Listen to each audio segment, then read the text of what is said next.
get in the chair, get out of the chair, little things before you are 6 years old. They think for you. Then when you are 6 years old, you have to start thinking for yourself. You go to school, you got your lessons, and the teacher tells you how to spell, how to write, how to read. She's training you.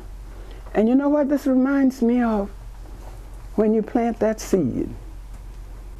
You got the seed, but if you hold it in your hands or put it in the refrigerator or whatnot, it doesn't germinate. It doesn't move. But when you put it in the ground, and that is when you go to public school and at 6 years of age, you begin to think for yourself. The teacher tells you to write with this hand, unless you're left-handed, and I'm left-handed. And they told me to write with my right hand. Tells you how to hold your pen. But when you put that seed in the ground, you put it in a place you think it's going to grow. You water it, whether it's a flower or whether it's a piece of a vegetable or whatnot. Then it starts sprouting up. Okay, you're in the first grade. You begin to think. You begin to put your books aside. You begin to know how to walk out of your classroom. You begin to listen at the teacher and what they're saying. All right, that's that little seed that is growing.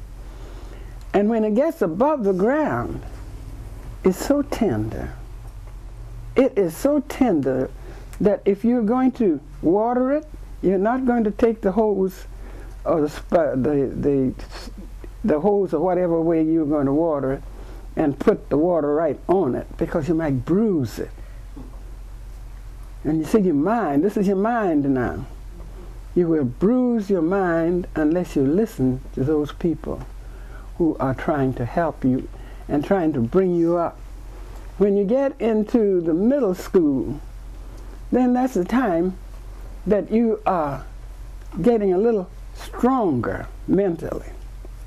You're realizing the importance of listening. And you know, listening is a virtue. It's quite a virtue. You don't have to take everything everybody says. But sometimes there are some elderly people who will talk to you. Listen. There are young people who will talk to you, and immediately you will know that I'm not interested in this conversation. You listen enough to either accept or reject. And you only reject those that are trying to lead you astray. And they'll do it purposely. I remember when I was in Tuskegee, there was one girl, she sang beautifully, we were in the choir, and she was, for some reason, she wanted to get out of the choir, and she said to me, let's get out of the choir. Well, I was stupid enough to follow her. Not my mind kept on saying, stay in the choir. And she was saying, let's get out of this choir, it takes too much time. That was wrong, to listen and not reject that she was trying to say, because she was leading me astray, out of the choir. And for what reason? Just because she was out. And there are lots of people who, if something happens to them that's wrong, they don't want to go down the evil side by themselves. They'll get somebody else. And those things you're going to find as you go through life that will make you accept or reject. You reject that is wrong without hating.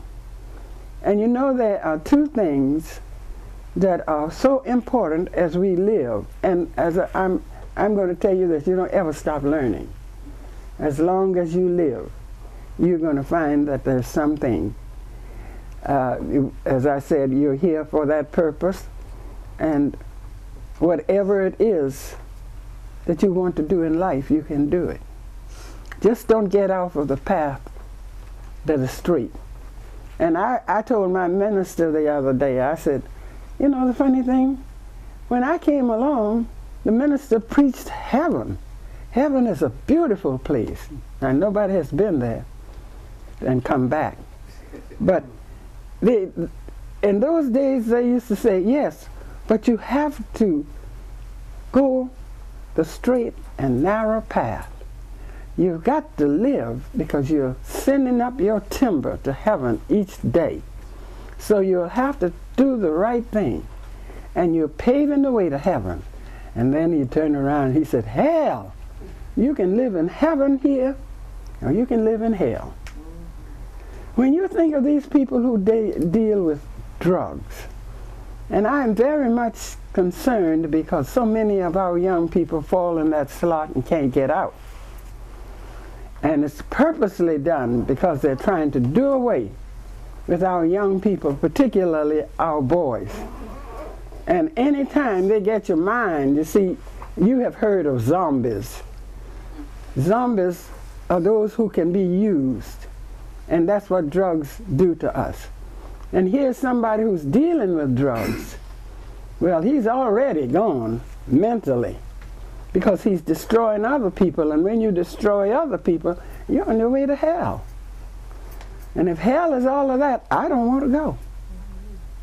So I'm going to try to do according to my conscience, my God, and those who are guiding me correctly. And you are at that tender age. Middle school kids, high school kids are at that tender age where they are shaping and molding their future.